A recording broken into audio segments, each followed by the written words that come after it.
Blessings. Blessings. Yeah. Yeah, man. Good to sit with you. I'm a new fan. Respect. Coffee. Toast really put me on, you know, Blessings. and I didn't really know much about you before that, but when I heard the tune, it caught me straight away. Thank you. And I listened to the lyrics. I said, "Yeah, I'm alive. Who is this?" I like the flow. I liked how different it was. So life must have changed since that track. Tell me.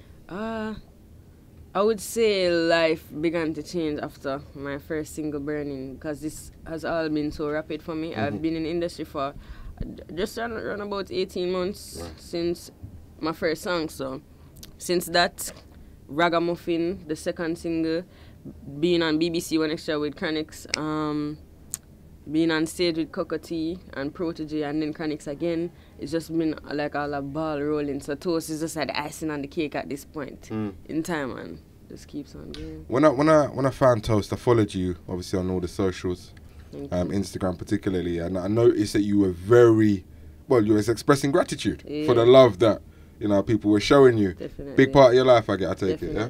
Definitely. Why is it? What makes you so humble? I think it's the way I was raised. My mom is that way, and I was raised as she was a single parent. So it's like most of my influence, all of her influence, that just overtake me. Just kind of came down. So I don't know. Mommy's always been a grateful person. She's always taught me to be very grateful, polite, mannerable. Just little things where mommy teach you from day one. Of course. So what was Coffee like before Toast, before Burning? Not much different from now. The only thing that's different now is probably my schedule, the places that I'm at. But I've always been a humble person, like simple, easy to talk to, I like to think. On the quieter side, so I'm not very, very, very social. Not too many friends, like a huge circle, but yeah, I haven't changed much. Let's get into the music then. Let's get into the journey, because like I said, Toast pretty much explains it. Yeah. Third farm is another thing. Was it like that? It was like that. So I was raised in the church by mommy, so in the Adventist church, so there was a lot of singing around me, harmonies. So the love for music began there. I remember being in high school. I remember being before that about 5 years old and deciding that I wanted to be a singer. And then between that age and about 14 years old, I just never thought about it much. And when I was 14 in third form, that's grade 9, actually started tuning into reggae music and listening to the Chronixx, the Protege, the Sizzla, and just had listen around, and I fell in love with the flow, the lyrics. Like, I've always loved music, and the way how some of the man them deliver, and even some of the lady them like John 9 deliver and stuff, is like, it amazed me, and say, I think I don't want to try this. And I love music from a long time, so I decided, let me try a thing, literally. I say, let me try a thing. I started writing lyrics, developing the craft. Like I started writing more, longer pieces, longer rhyme scheme, just hold the rhyme, and there's different thing I develop. And when I was about 17 and I left high school, I didn't get accepted into sixth form. That's the grade 12 and 13 after high school, which is optional, but I opted for that and I didn't get through. So it's like at that moment I decided that it's gonna be music, and I wrote my first song, Burning. Burning is actually, it speaks about my not being accepted into sixth form, because like me, I say, me come with the fire. So it's like, no matter what, when I say nothing can out my flame, that's what I was talking about. So it's like me, I say, you can not accept me here, but you can't, like, you can't, I'm a flame, but you can't do this and crush me. If I'm not going to burn here, I'm going to burn somewhere else. So like me, I say, the city burning down, because I grew up in Spanish Town, which is like a little town, like a small town, but Kingston is a city, and that's where I went to school. So I'm going to say the city burning down. I literally, that me I talk about and stuff like that, and we just come with the fire and come forward to this point. Yeah, definitely. Your name? Yeah. I hear, so you like the drink. Is it as simple as that's how you got it? Or I hardly drink coffee. I barely drink coffee, to be honest. But I remember drinking coffee one day at school in grade 7, and one of my classmates saw me doing that and just decided that my name is gonna be Coffee. Yeah, and it was just coffee, like, it was a C though. It was just coffee, like, throughout high school. And then when I started doing music, I decided to change the C to a K, because there's a K in my original name. Okay. Okay, like, Okay. yeah. Okay. You touched on it before, but you grew up in Spanish Town. Yeah. Talk about life there, because what we hear about Spanish Town as outsiders, sometimes it's just a totally away from the truth in terms of what it's like living there. Talk to me. What was your childhood like? What was Coffee there? Goodness, badness? No, like, alright, well, based on the fact that it was just mommy, and it was basically just me, because all my siblings were already grown by the time I was being raised. So it's like, me and mommy in the household, she would protect me with all her life, and she raised me as a simple child. I never asked for much. I never had too much. You know what I mean? I was pretty calm, and I never went out a lot. So I wasn't on the streets or anything. I was just basically like home. And then when I went to high school in Kingston, it was like 4 a.m. I leave the house at like 5 to get to school in the morning, and then I get home at like 6, 7. So it was just like home and then school for a minute, sometime church, and then outside of that, it was just really simple. The environment of Spanish Town, the community is close. So it's like everybody know everybody for the most part, and you know of everybody. And then in the surrounding areas, you have a little violence here and there, just like everywhere else. But it was never like, I never noticed, it was never in my face, so I can't really speak too much on that. But I knew of the bad areas and everything. But Spanish Town is a fairly balanced place, just like anywhere else in society, you know. Yeah. It's home for you. Yeah, home for me. Your journey, you're young on your journey. Yeah, I am. I mean, you're early on your journey, but you've had some big cosigns already, man. You've performed in some big shows. Yeah. Talk about some of those that have left a mark on you, helped you to develop, and talk about some of the goals and targets you got that you can share with us. Definitely.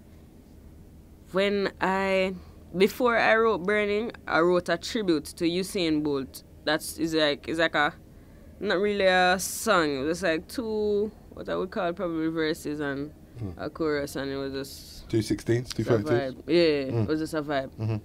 And then I posted myself singing that on Instagram and playing my guitar, and Usain Bolt reposted that. Oh, nice. Yeah, so that basically attracted a lot of like people to my page, including different producers and stuff, including the people who Upsetter Records, who produced the track for Burning. So that was my first single. So Usain Bolt definitely had an impact on my career.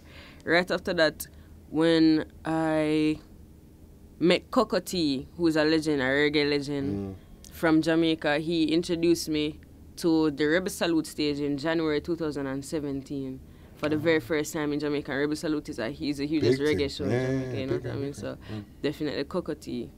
After that, Chronixx invited me to be a part of his BBC One Extra thing that, you know, the world see it now. So definitely Chronixx. Protege introduced me to stage for the first time in the US, in Miami, when he had a show there.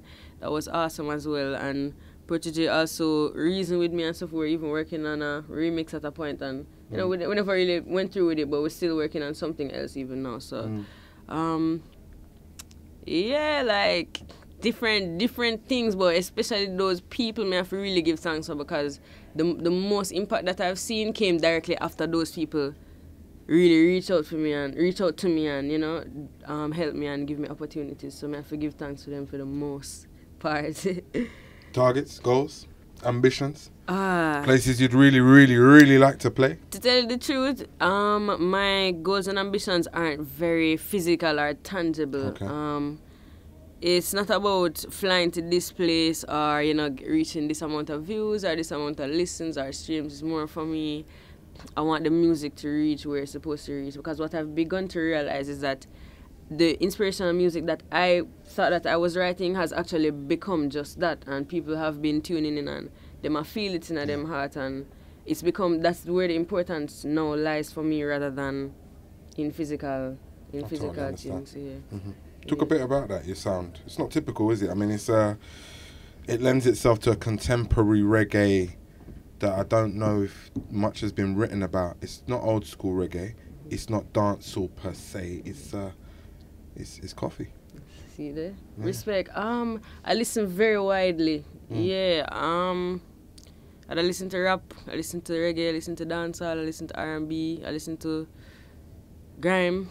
Yeah, like me just listen around and I think I've been told that I'm a fast learner, so what I believe happens based on experiences, every piece of music that I listen to is it's somewhere, yeah. And then when it's time for me to express and to deliver, all of them just spin together and just flow out. Like it just comes out. Talking about grime, it's funny. I saw. Do you know Chipmunk? No, Chip. But what I've been realizing though, is he called Chip for short? Chip, yeah, Chip. Yeah, I know Chip. I know Chip. He's not been Chipmunk for years. Sorry, Chip. Sorry. Is when he played it on his birthday. Did you see that? I saw the video on Instagram. That was good, man. That was love. I thought, man. I appreciate them time now I'm thinking the tune's my tune, innit? And I'm just, you know what it's like. And I'm thinking, he likes it too. And even this last week, I saw, Kida Kuz. He's a Nigerian artist. I saw him playing it as well. Like, he was in his yard vibing to, and I'm saying, there's a whole heap of people that this tune. I'm telling you. So, I have respect. It's a good look, man. When I interviewed Protege last year, one of the most interesting things he said in the interview was that he found reggae music the hardest to do. Yeah, he said, like, when he's, obviously you have a Billa tune, right? You have a Billa track and all that, whether you write the lyrics first or get the beat or whatever, right, or sing over the instrumental or whatever. But he said he found reggae the hardest to do. What's difficult about the music process for you, if anything? We can see what's easy, but what's difficult? Well, for me, personally, generally, not everybody's gonna like every genre of music or is gonna connect with every genre of music, and that's what it's gonna be. So for me, I'm not like I flow with what works for me. So what you've heard so far is basically my vibe, as you know. So I haven't faced any difficulties. Like if I not vibe on a track, or if I not vibe in a situation or an environment, is like I'm not gonna stay there and struggle. So I haven't faced any difficulty that I can really attest to and speak about right now. Okay. I think I've just been flowing with what I can, with what works for me. So it's been good so far. That's a good process so far then. Throne, talk about it. Yeah, Throne was... that's your new single, right? Yeah, it is. It's produced by Walshy Fire. And I remember when Walshy sent me that beat, it's like the progress of the beat, like the maddest thing I had heard at that point, based on something given to me for me to write on. So it's like, I say, what am I? Them time I just write ragamuffin, and I say, then if me write ragamuffin and me hear this now, I have to go mash up this to me can't behave soft and this. So I say, what am I gonna put on? It's like, I did a tackle with the rhythm and it feel like it a beat me up, and then I just get mad and say, no, me I beat you up. So I just went off. That's it. That was you in your zone. You just went in my zone for true. Good look. Well, I hope it does as well as everything else so far, if not a lot better. Thank you. It's obviously got a love for the music. It would be remiss of me with Valentine's coming up, and I understand it's your birthday a couple of days after that, to ask you what else you love, really, so that I can home in on that. My love. Actually, I love my space. I like being by myself. I love mommy. Yo, mommy love mommy gone to bed. I can't not love mommy. What the hell? Of course. I have to love mommy. Yeah. I love Jamaica. I love my country. I love the culture. Good, bad, in between. I love music. May I say it again? Just emphasize. And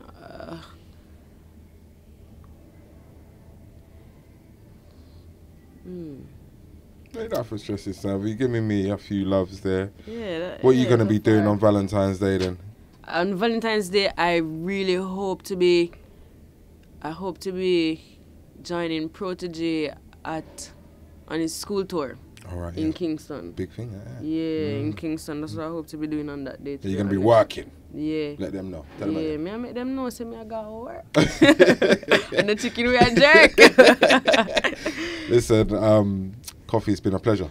Respect. I could sit and chat, you know, but I don't want to overload the people then. I think this has been a great introductory interview. Thank Anything else you want to put on the radar or put out there before we're done? Well, only that my debut EP will be released next month, so that's in February. You can expect it on February 8th. So look out for that. It's titled Rapture. Yeah. So you're 19. You're 19 in 19. Yeah. That's right. I'm I was born in 2000. You're a legit millennium baby. Yeah, so I can't forget my age. I'm just thinking like, what year is it? Yeah, that will never happen. Keep track. Nobody can forget it either. So it's like, even though I entered the industry, it's like, even though people know I'm young, you can't really struggle. You're just like, what year is it? Okay, Coffee's 19 this year because it's 2019. And it's by Valentine's Day. Always going to know. See there? All right, don't worry. Listen, where can people find you? You can definitely find me at Original Coffee. That's Original KOFFEE on all social media handles, and on YouTube it's Coffee Music. Not social media handles, social media. That's my handle. Blessings. Good, thanks. Yeah? Blessings. All right.